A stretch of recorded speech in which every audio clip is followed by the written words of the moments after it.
Sejak saat itu, kecurigaan tak terbendung mulai menghantui hatinya. Camilla mulai menyembunyikan sesuatu. Charles mulai menyelidiki.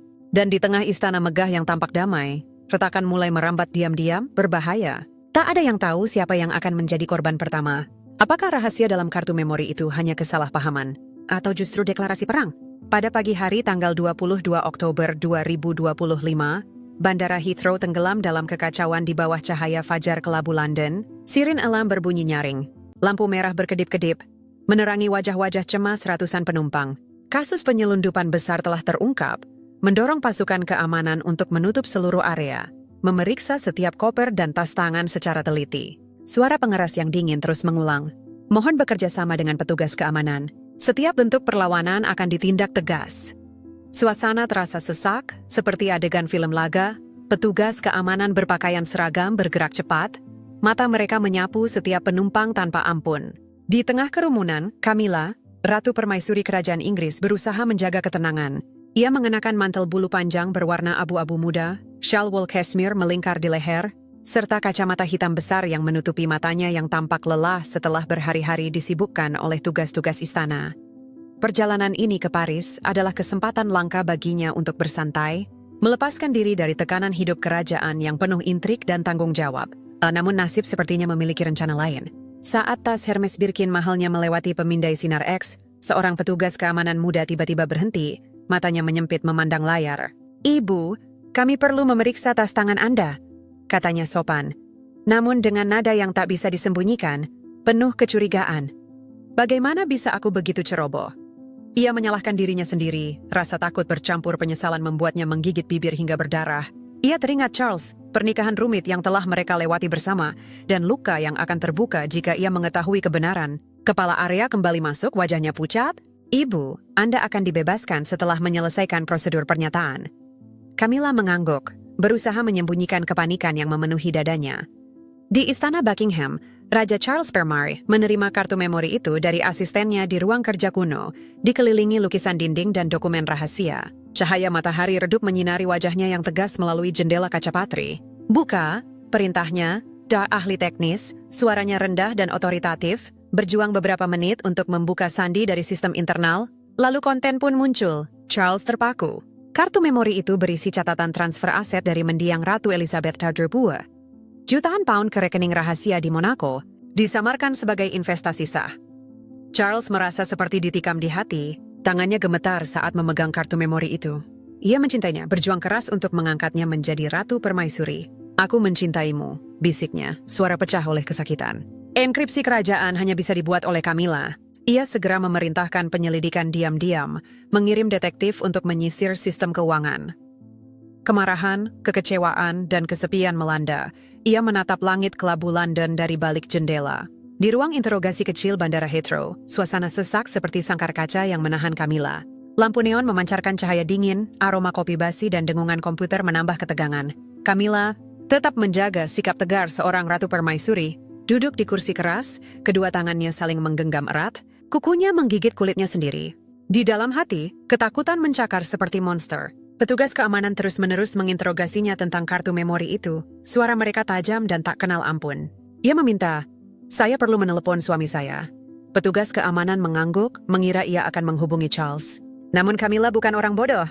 Begitu telepon diserahkan, ia segera menekan nomor Emily, sekretaris pribadinya yang setia, di kediaman pribadinya di Clarence House. Saat suara Emily terdengar, Camilla berbisik dengan mendesak, seolah takut didengar. Emily mendengarkan dengan saksama. "Hancurkan semua salinan berkas segera. Bakar semua kertas. Hack ke dalam sistem penyimpanan internal kerajaan. Hapus semua catatan elektronik aset. Jangan tinggalkan jejak apapun." Di ujung sana, Emily panik. "Ibu, ini terlalu berbahaya jika ketahuan." Camilla menyela, suaranya tegas. "Lakukan, Emily. Aku akan melindungimu." Jantungnya berdetak kencang, rasa takut bercampur tekad. Ia telah merencanakan ini sejak lama, demi menjamin masa depan anak-anaknya. Namun kini, segalanya justru berbalik menyerang. Setelah menutup telepon, Camilla langsung menelepon Tom Parker BS, putranya yang sedang berada di Prancis. "Tom, ibu dalam masalah," katanya, berusaha menjaga nada suara tetap tenang. "Siapkan untuk melegalkan rekening-rekening itu di Prancis atas nama perusahaan makananmu. Transfer uang dari Monaco ke sana. Jadikan semuanya sah. Ibu percaya padamu." Tom, seorang koki ternama, terdengar cemas. Ibu, apa yang sedang terjadi? Apakah ayah sudah tahu? Camilla menghela napas. Belum, tapi aku akan urus sendiri. Lakukan cepat, Tom. Ia menutup telepon, bersandar ke dinding, mata terpejam erat. Ketakutan melanda, namun ia masih percaya rencananya akan berhasil. Ia telah menghitung segalanya, mulai dari enkripsi kartu memori hingga sekutu rahasia yang bisa diandalkan. Di Clarence House, Emily segera bertindak. Di ruang kecil yang penuh aroma asap, ia membakar dokumen-dokumen kertas di perapian. Memperhatikan api melahap angka-angka rahasia tentang aset. Tubuhnya gemetar saat ia menelepon James, seorang hacker lepas yang beroperasi di balik bayang-bayang pinggiran London. Hack ke dalam sistem kerajaan, perintah Emily. Suaranya rendah. James dari apartemennya yang berantakan mengetik cepat di komputer. Aku sudah masuk, laporannya. Setelah beberapa menit tegang, ia menghapus catatan aset sepenuhnya, menggantinya dengan data palsu yang sempurna untuk menipu siapapun. Selesai. Tak ada yang akan menemukannya, kata James dengan percaya diri. Emily menghembuskan napas lega, meski kekhawatiran masih menghantui. Semoga saja. Ia tahu jika ketahuan, bukan hanya Camilla yang akan hancur, dirinya sendiri juga akan ikut runtuh. Di ruang tahanan, Camilla tersenyum dalam hati, meski jantungnya masih berdebar kencang. Ia yakin jejak-jejak itu telah lenyap. Ia telah terlalu lama hidup di bayang-bayang keluarga kerajaan, selalu diawasi dan dikritik. Mentransfer aset adalah cara untuk melindungi masa depan, memastikan Tom dan keluarganya tak lagi bergantung pada istana. Namun kini dia merasa bilah takdir yang tajam menekan lehernya. Pintu ruangan terbuka lebar. Seorang petugas keamanan masuk. Anda dibebaskan sementara, tetapi wajib tinggal di London hingga pemberitahuan lebih lanjut.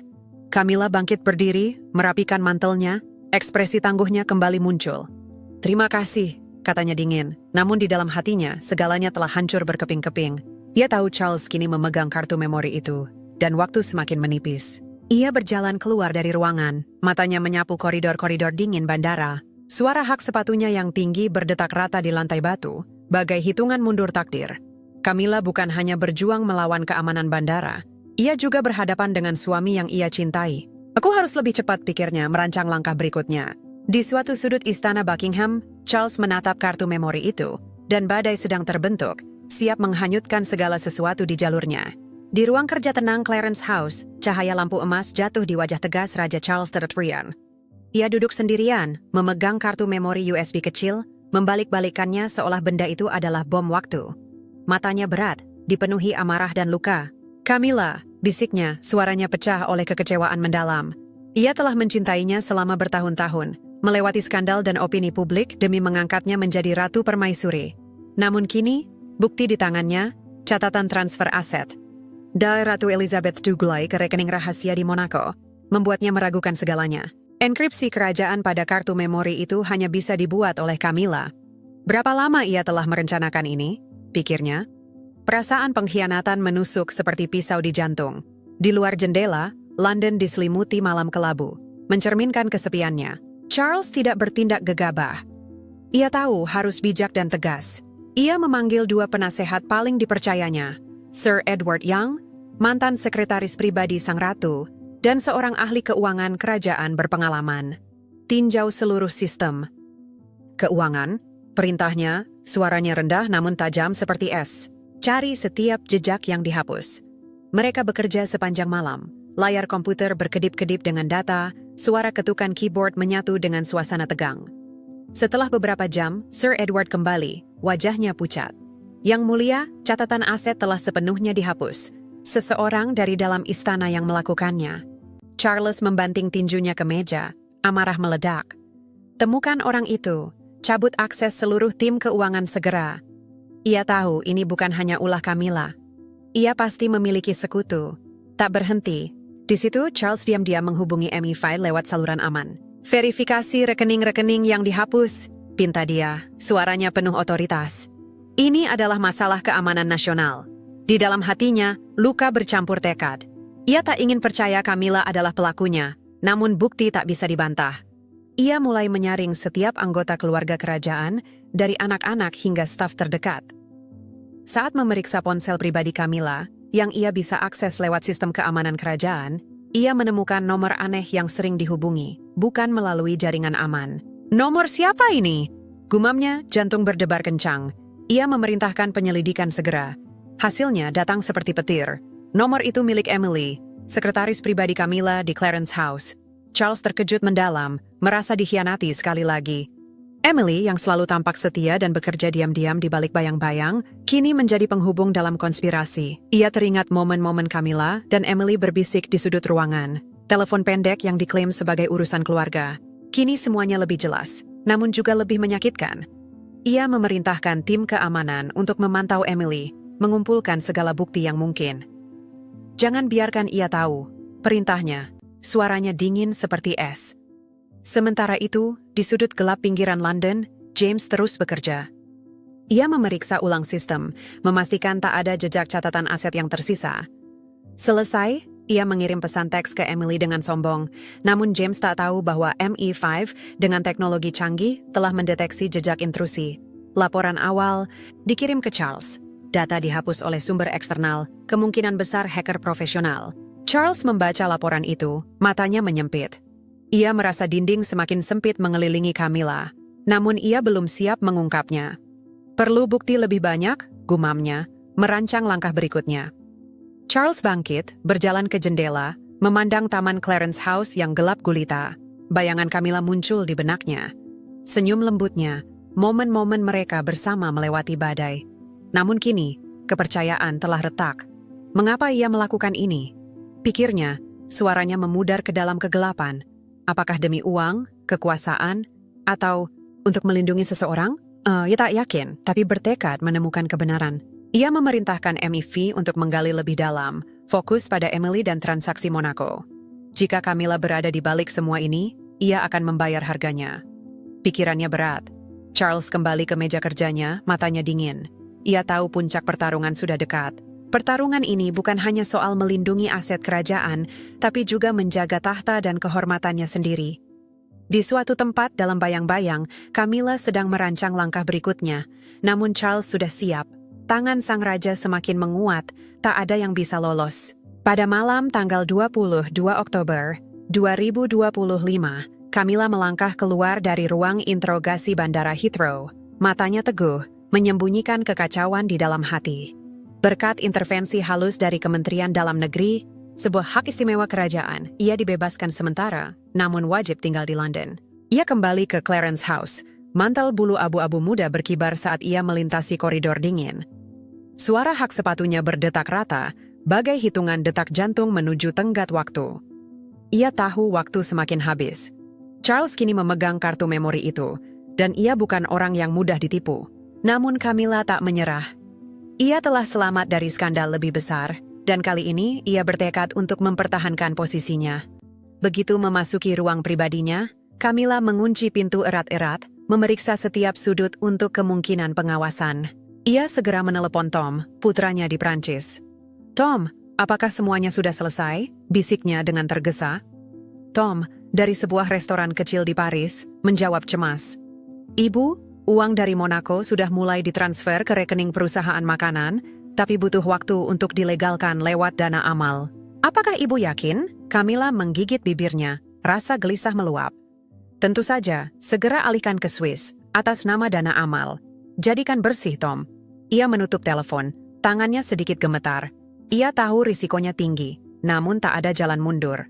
Selanjutnya, ia menelepon Emily, sekretaris pribadinya. "Buat file palsu segera," perintah Camilla. "Legalitas semua transfer aset, buat terlihat seperti investasi kerajaan lama. Kirim ke Tom untuk ditandatangani." Emily, suaranya gemetar. "Ibu, jika mereka menyelidiki lebih dalam." Camilla menyela. "Mereka tak akan menemukan apa-apa jika kau melakukannya dengan benar. Jangan mengecewakanku." Ia memutus sambungan, bersandar ke kursi, menarik napas dalam-dalam. Ketakutan melilit seperti ular di dada. Namun ia berkata pada dirinya sendiri, "Aku sudah terlalu jauh untuk berhenti." Di hadapan Charles, Camilla memainkan peran sempurna. Malam itu di Clarence House, ia masuk ke ruang makan tempat Charles sedang membaca laporan. Ia sengaja melepaskan rambutnya, mata lelah berkilauan air mata. "Charles, aku sangat takut," katanya. Suara pecah saat duduk di sampingnya. "Mereka memperlakukanku seperti kriminal di bandara. Aku tak tahu apa yang terjadi dengan kartu memori itu."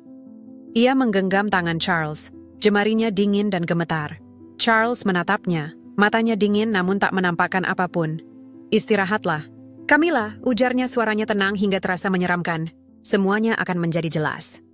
Ia berdiri dan meninggalkan ruangan, meninggalkan Camilla dengan perasaan tak nyaman. Ia tahu Charles mencurigai, namun masih percaya aktingnya cukup untuk menipu. Di sudut lain London, Charles tak tidur. Ia duduk di kantornya di Clarence House. Cahaya emas menerangi tumpukan dokumen dan layar komputer. Laporan dari MEV mengonfirmasi jejak penghapusan data berasal dari hacker eksternal, dan Emily adalah kontak utamanya. Charles menggenggam tinjunya, amarah bercampur luka. Ia teringat tahun-tahun bersama Camilla, saat ia selalu berdiri di belakangnya, mendukung melalui setiap badai. Bagaimana bisa ia mengkhianatiku? Gumamnya, suaranya memudar. Namun ia tak biarkan emosi menguasainya. Ia memerintahkan tim keamanan untuk memperketat pemantauan Emily, sekaligus meminta MI5 melacak transaksi dari Monaco. Temukan kemana uang itu pergi, katanya, suaranya keras seperti baja. Camilla di ruang pribadinya, tak menyadari jaring yang semakin mengencang. Ia berencana meminta beberapa hari isolasi, mengatasnamakan alasan kesehatan, agar punya waktu menyelesaikan langkah terakhir. Hanya beberapa hari lagi, pikirnya, memandang jendela di mana lampu-lampu London berkelap-kelip. Ia membayangkan segalanya akan tenang, Tom aman, dan ia tetap berdiri di samping Charles. Namun di dalam hati sebuah suara berbisik, Charles takkan memaafkan. Ia menggeleng, mengenyahkan pikiran itu, dan melanjutkan perencanaan serangannya. Charles, dengan tangan sang raja, diam-diam menyiapkan pukulan terakhir. Camilla, dengan kecerdikannya dan keberaniannya, masih percaya ia bisa menang. Namun waktu semakin habis, setiap langkahnya bagai berjalan di atas tepi pisau.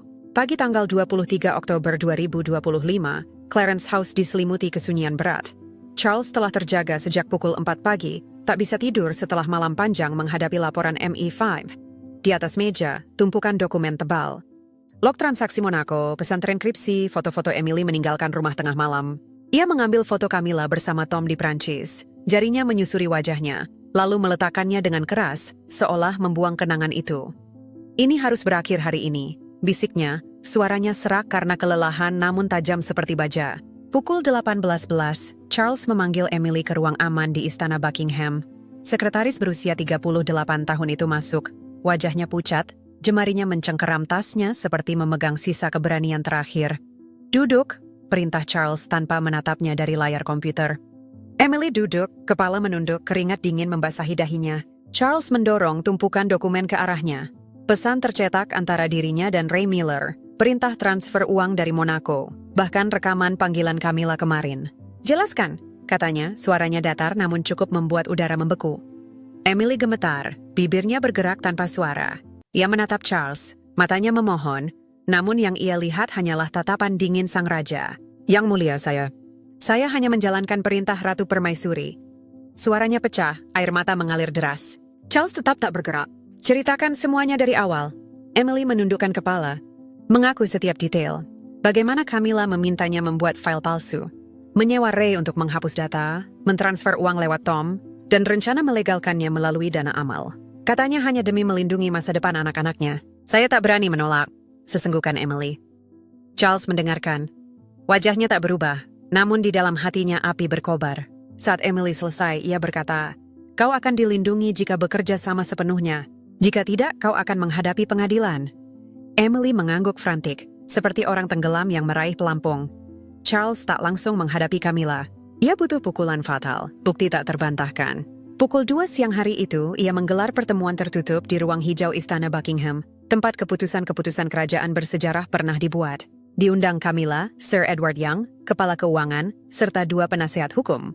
Camilla masuk, masih mempertahankan penampilan elegannya, namun matanya menampakkan kecemasan. Ia duduk di seberang Charles, memaksakan senyum. "Charles, mengapa pertemuan darurat ini?" Charles tak menjawab, hanya memberi isyarat agar dimulai. Sir Edward membuka layar besar. Sebuah email muncul. Dikirim Emily ke Camilla, merinci rencana transfer uang ke Swiss. Wajah Camilla pucat, namun ia cepat mengembalikan ketenangan. "Ini palsu. Seseorang sedang mencemarkan nama baikku." Charles menatap lurus ke matanya. Emily telah mengaku.